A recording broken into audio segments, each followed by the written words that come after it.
శ్రీగురుభ్యో నమః. శ్రీ మహాగణాధిపతయే నమః. శ్రీ సరస్వతి నమః. భక్తులారా, వ్యాస ప్రోక్త భాగవత మహాపురాణం చెప్పుకున్నాం. ఇందులో భాగంగా 6 స్కందాలు పూర్తి చేశాం. 7వ స్కందంలో ఉన్నాం. 7వ స్కందాన్ని కూడా మనం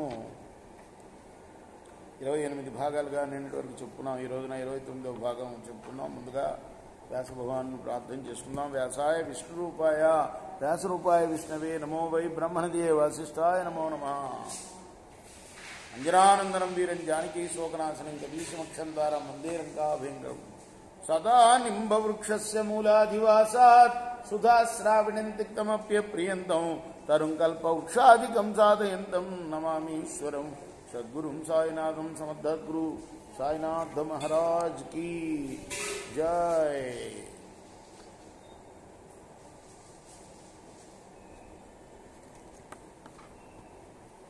కంటిరే మనవారు ఘనులు గృహస్థులై విఫలులై కైకొన్న దరితనము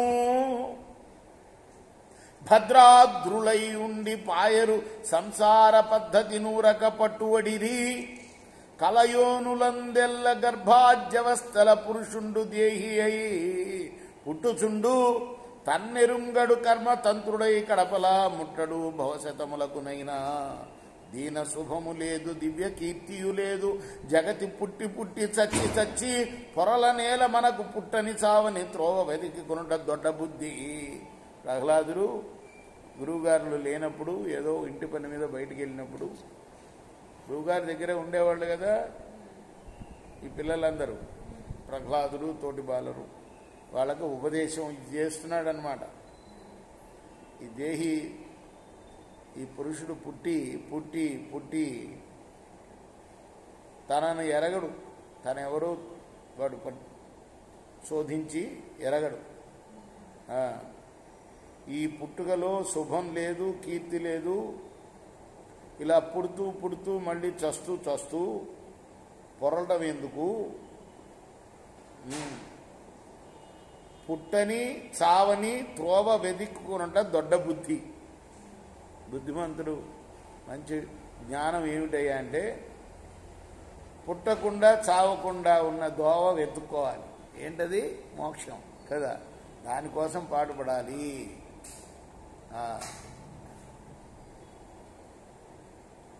కాలాపాన విజృంభమాణ మద గర్వారూఢ దేహోల్ల సద్బాలాలోకన శృంఖలా నిచయ సంబద్ధాత్ముడై లేచమున్ వేలా నిస్సరణంబు కానక మహావిద్వాంసుడున్ కామిని హేలా కృష్ణ కురంగ శాపకమగున్ హీనస్థితిన్ వింటిరే విషయసక్తులైన వివిధాహితులతోడి మనికి వలచు ముక్తి మార్గ వాంఛన ఆదిదేవు విష్ణునాశ్రయింపుడు ముక్త సంగజనుల కూడి శైశవముననే శిశువుగా ఉన్నప్పుడే మనం ఈ శైశవావస్థలో ఉన్నప్పుడే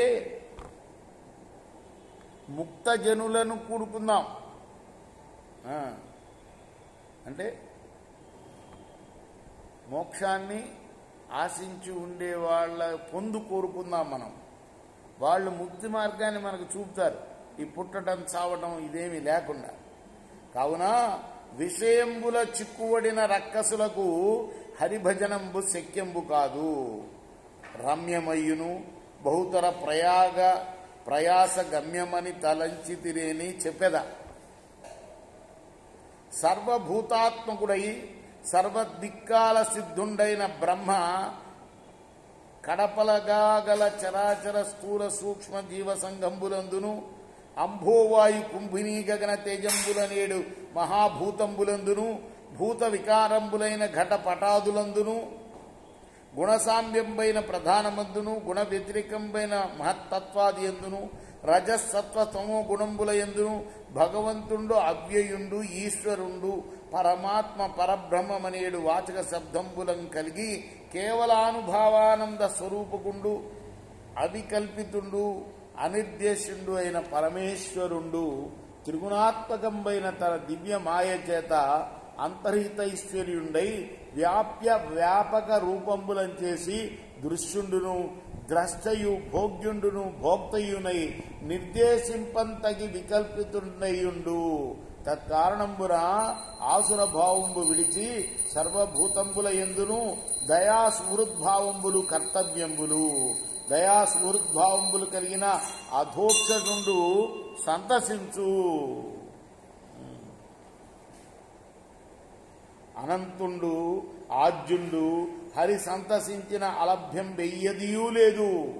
జనార్దన చరణ సరసీరుహయుగుడ స్మరణ సుధారసపాన పరవశులమైతిమేని మనకు దైవ వశంబున అకాంక్షితంబులై సిద్ధించు ధర్మార్థ కామంబులును కాంక్షితంపై సిద్ధించు మోక్షంబును ఎలా త్రివర్గంబును ఆత్మవిద్యయున్ తర్క దండనీతి జీవి కాదులనీయును త్రైగుణ్య విషయంబులైన వేదంబుల వలన ప్రతిపాద్యంబులు నిస్త్రైగుణ్య లక్షణంబునం పరమ పురుషుండైన హరికి ఆత్మ సమర్పణంబు చేయుట మేలు. పరమాత్మ తత్వజ్ఞానోదయంబునం చేసి స్వపరభ్రాంతి చేయక పురుషుండు యోగవధూతత్వంబున ఆత్మవికల్ప భేదనంబున కలలో కన్న విశేషంబుల భంగి తజ్జం కనుక మిథ్యేని తలంచు అని. మరియు ప్రహ్లాదుండు ఇట్లనియే నరుడున్ తానును మైత్రితో మెలుగుచో నారాయణుండింతయును వరుస నారద సంయమీశ్వరునకున్ వ్యాఖ్యానమును చేసే మున్హరి భక్త అంగ్రిపరాగ శుద్ధతను ఏకాంతలు మహాకించనుల్ పరతత్వజ్ఞులు కాని నేరరు మదిన్ భావింపని జ్ఞానమున్ తొలి నేను దివ్య దృష్టి గల నారద మహాముని వలన సవిశేషంబైన ఈ జ్ఞానంబును పరమ భాగవత ధర్మంబును వింటి అనే వెరగుపడి దైత్యపాలకుల ధనుజరాజ కుమారునకు ఇట్లండి. ఈ జ్ఞానం అంతా నాకు ఎక్కడిదంటారేమో, నారదుడు నాకు బోధించాడు అని చెప్తే ఆ బాలకులు అడుగుతున్నారండి. మంటిమి కూడి భార్గవ కుమారకులొద్దననేక శాస్త్రములు వింటిమి లేడు సద్గురుడు వేరొకటెన్నడు రాజశాల ముక్కంటికినైన రాదు స్వరగా వెలికింజనరాదు నీకు నిష్కంటక వృత్తినెవ్వడు ప్రగల్భుడు చెప్పెగునాఢ్య చెప్పుమా సేవింతుము నిన్నెప్పుడు భావింతుము రాజు అనసు బహుమానంబుల్ కావింతుము తెలియము నీకి వింత అతి ప్రకాశమే క్రియ కలిగిన ఇట్లు దైత్యనందనుడు తన్ను అడిగిన పరమ భాగవత కులాలంకారుడైన ప్రహ్లాదుడు నవ్వి తనకు పూర్వంబునందు వినబడిన నారదు మాటలు తలంచి ఇట్లయినయే.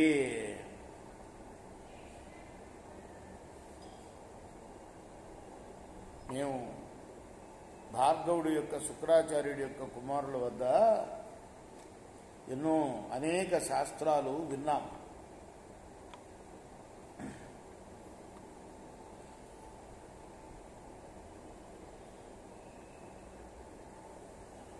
ఇందులో ఎక్కడ నువ్వు చెప్పిన విషయాలు లేవు మేము విన్న శాస్త్రాల్లో.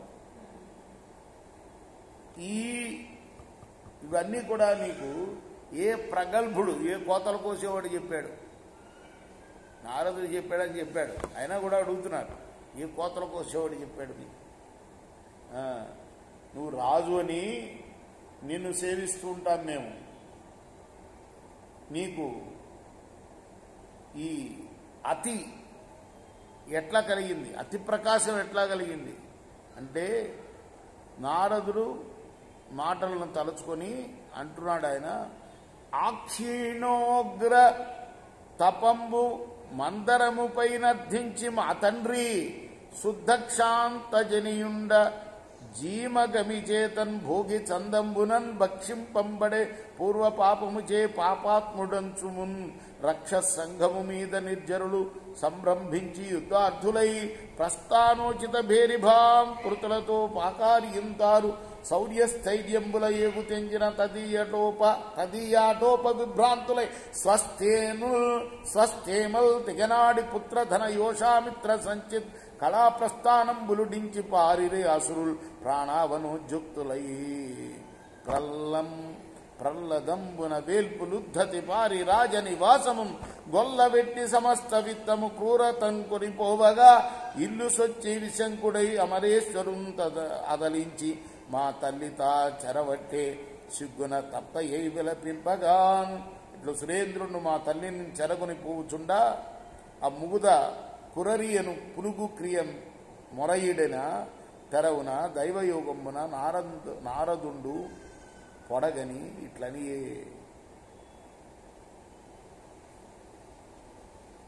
మా తండ్రి తపస్సు చేస్తూ ఉంటే పూర్వం ఇంద్రుడు దండెత్తి వచ్చాడు, మా అమ్మని చెరబట్టి తీసుకొని పోయాడు.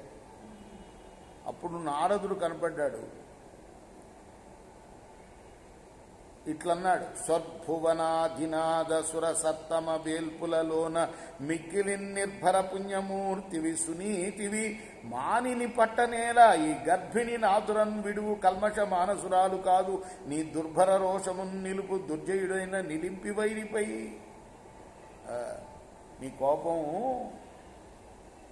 దుర్జయుడైన నిలింపి వైరి. ఎవరు నిలింపులంటే దేవతలు. దేవతల వైరి ఎవరు? వాడు ఎవరు? హిరణ్యకశిపుడు. వాడిపై చూపోయా, ఈమె చాలా పవిత్రురాలు, పైగా గర్భిణి కూడాను, కాబట్టి ఈవెని పట్టుకొని పోతున్నావేమిటి నువ్వు అని నా వేల్పు తపస్సుకి. వేల్పు తపస్సు అంటే దేవ ఋషి అని అర్థమైందా? వేల్పులు అంటే దేవతలు కదా. వేల్పు తపస్సు అంటే దేవ ఋషి. ఆయన ఎవరు? నారదుడు. వేల్పు తపస్సుకి 1000 కన్నుల ఢవర. ఎవరాయన? 1000 కన్నులు ఉండేవాడు ఇంద్రుడు.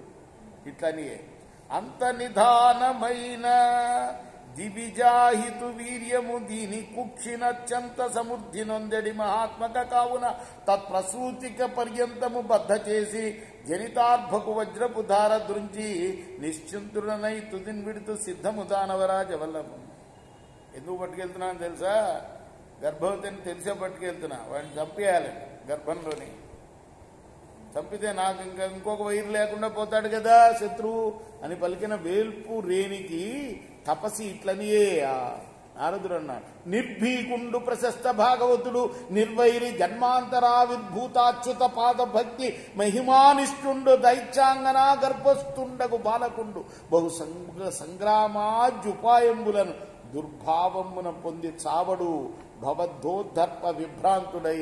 ఏమనుకుంటున్నావు? కడుపులో ఉన్నవాడు మహానుభావుడు విష్ణు భక్తుడు తెలుసా, నువ్వు ఎంత చంపినా చచ్చేవాడు కాదయ్యా అని చెప్పాడు అని మిగతా భాగం మనం రేపు 30వ భాగంలో చెప్పుకున్నాం. కృష్ణార్పణమస్తు. సాయి కృష్ణార్పణమస్తు. శ్రీ సచ్చిదానంద సద్గురు సాయినాథ్ మహారాజ్ की जय. చేకోరా హారతి దిగో సద్గురునాథ దేవ సాయినాథ. పాంచభౌతిక తత్వములనే హారతులిత్తుమురా నిర్గుణమ్మగు స్థితే వీడి ఎట్లి ఆకారం పొందితివో సాయిరాం. సర్వము నిండిన నీవే ఇంకను ఉంటివి తల్లివలే. రజోతమో సత్వము నుండి మాయటు జనించే